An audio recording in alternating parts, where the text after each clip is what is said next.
Hello children, good morning and welcome back to my classroom, virtual classroom. And this week I'll be taking your social studies. You know my name, I'm Stuti Anthony and I'll be taking your social studies. So before I begin, before I start with my chapter, I would like to ask you a few questions.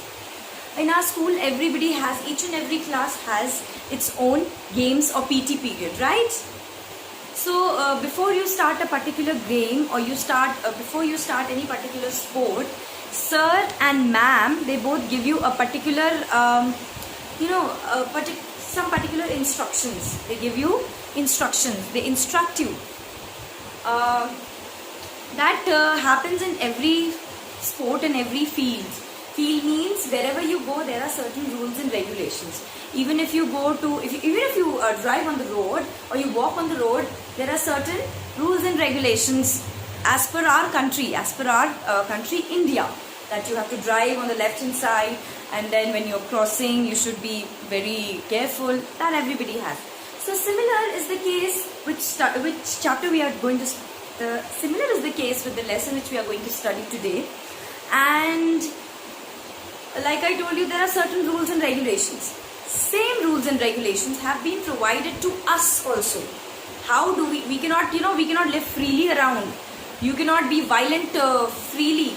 You cannot just walk on the roads, dance, make merry. There are certain guidelines, there are certain rules which have been provided. Can you tell me what are those rules and guidelines? Correct, children. They are the rights, they are the duties, and they are the principles which have been given to the government and to us also. Now, when you play in school on the ground, sir and ma'am, they give you certain rules and regulations regarding the game. That you are going to do this, you should not do this, you are supposed to do this, you're not supposed to do that. So these are known as set of guidelines, a set of framework which every sport has. Now, the chapter which we are going to study about today talks about the same, talks about the rules and regulations, and it is the Indian Constitution. Every constitution has its own, every free or independent nation has its own constitution, and they are set by very eminent leaders, not only because of, not by any one or two people. Every independent country has a constitution. The Constitution of India is a document in the form of a book. Now, when India became independent on 15th August 1947, the leaders of that time, they realized that we need a constitution, we need a framework, we need a guideline. We cannot go roughly like this into the world.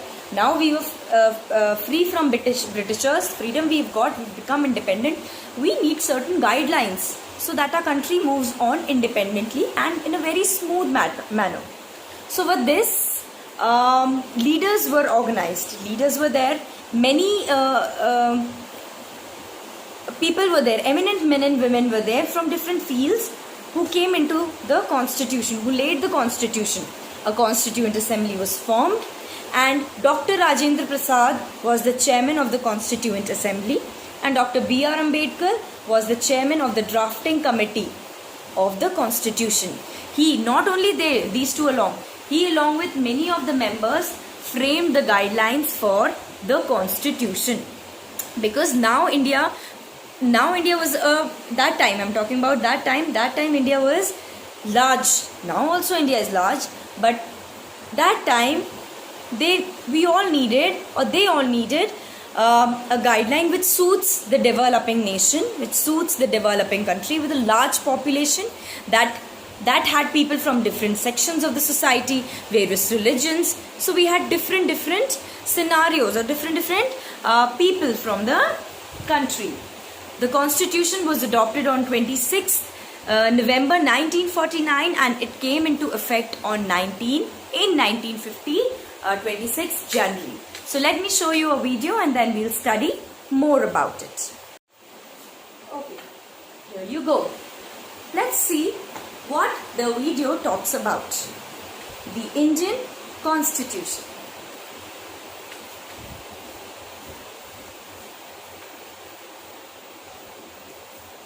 The constitution is a set of principles or guidelines by which a country or state is governed, like I told you.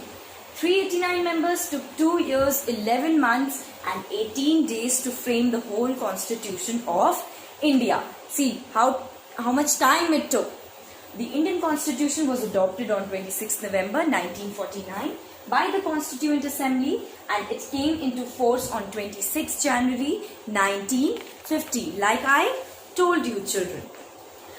Now, why do we need Indian constitution? Why do we need the constitution? The constitution contains all the rules and regulations according to which our country functions, and the introduction of the constitution is known as the preamble. Let's learn about the nature. What is the nature of the constitution? The nature of the constitution is that it is neither federal nor purely unitary, but it is a combination of both. It is a dual system of governance consisting of a federal or union government and a number of state governments, and distributes power between both the government. Now, the nature of constitution is that it gives power to both the governments. The constitution contains everything, children. The powers of the state, the union government, the form of government, that is the parliamentary form, the position and the power of the Prime Minister and the President of India. It has each and everything which the governing body requires. Now, what does the word democracy mean in constitution? The word democracy is derived from two words, demos and kratos. The word demos means citizens and the word kratos means the power to rule. In a democratic form of government, the supreme power is vested in the people. It is given to the people in democracy so that the people can elect their own government and they can vote. And people have the right to vote and choose the leaders who will represent them in government through elections. Like we all have, we vote, we elect. Thus, democratic government is of the people, by the people and for the people. The Constitution of India states the powers of the government and the rights of the citizens of the country, children.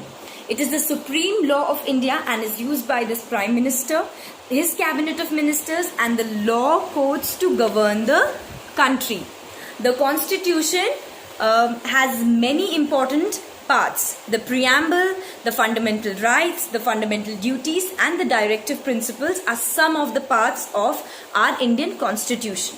So let us study more about our Constitution. Study about the basic features of the Indian Constitution. What are the very basic features of Indian Constitution? The basic features are written and lengthy.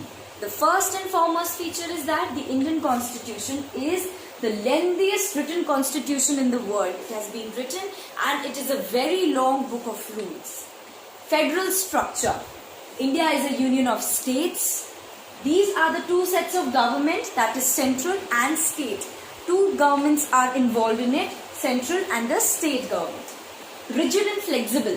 Our constitution is rigid as well as flexible in nature. Sometimes the constitution is strict. Sometimes they can just become a little flexible for the citizens of the country. Universal adult franchise. In India, every adult has been given the right to vote in election for the candidate for their own choice.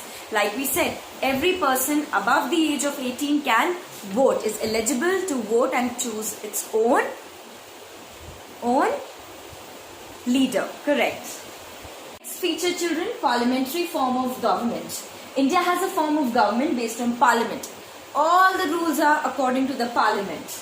The president is the nominal head of the state. Like we know, the president is being set as the head. Single citizenship. The Indian citizens are given single citizenship, that is of the Indian Union. They do not hold separate citizenship of a state in which they live.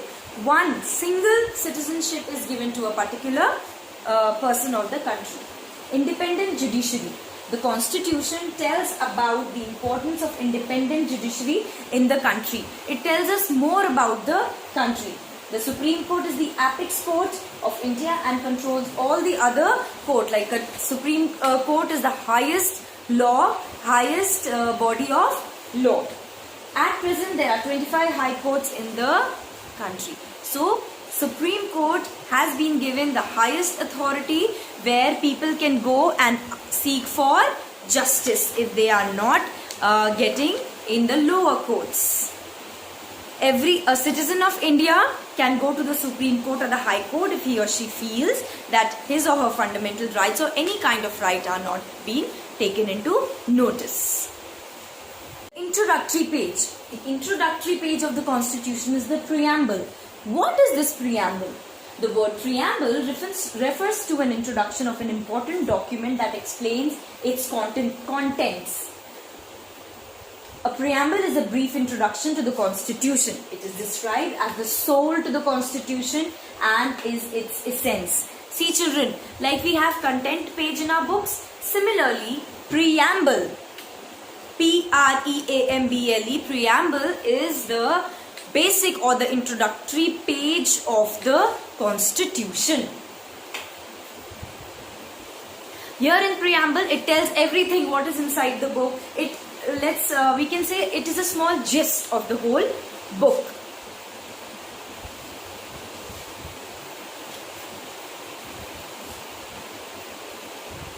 Now, what does the preamble say? Preamble says, we, the people of India, having solemnly resolved to constitute India into a sovereign, socialist, secular, democratic republic and to secure all its citizens justice, social, economic and political liberty of thought, expression, belief, faith and worship, equality of status and of opportunity, and to promote among them all fraternity, assuring the dignity of individual and the unity and integrity of the nation. In our Constituent Assembly, this 26th day of November 1949, do hereby adopt, enact and give to ourselves this Constitution. So the Constitution tells us each and everything about the Constitution book, the book of Constitution. Alright children, this preamble tells us that we the people of India, being big or small, rich or poor, belonging to all regions and religions, all power come from us. Everything is from us.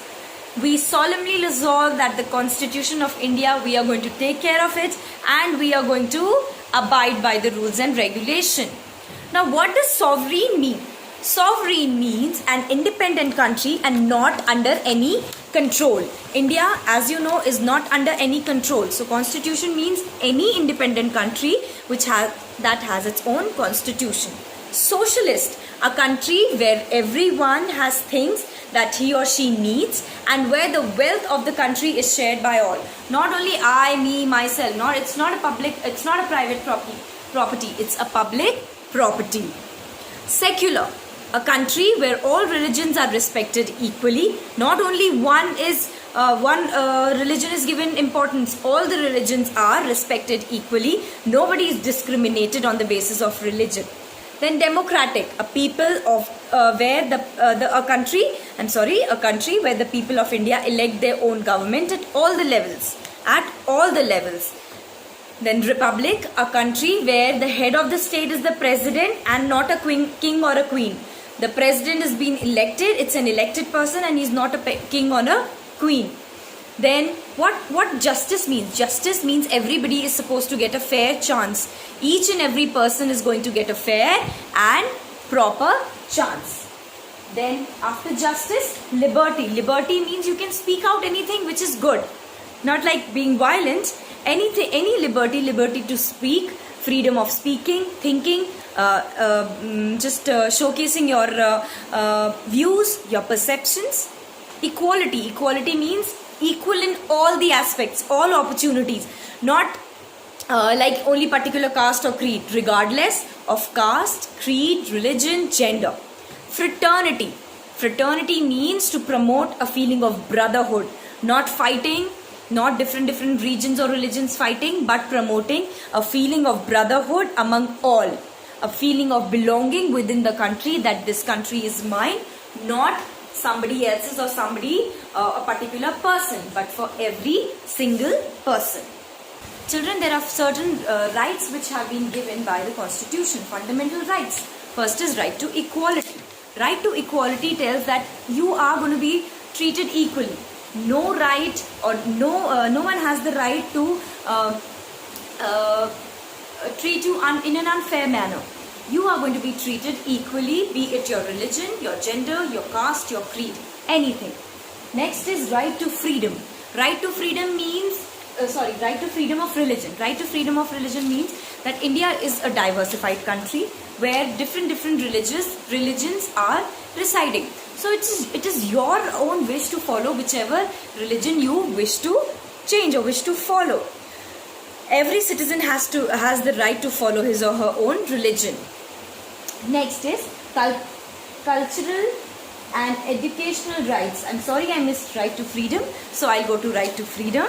Right to freedom talks about freedom to settle anywhere, freedom of speech and expression, freedom to take up any occupation or profession, then freedom to move from one place to the other, freedom to assemble anywhere without the arms. Arms means no ammunitions and no weapons.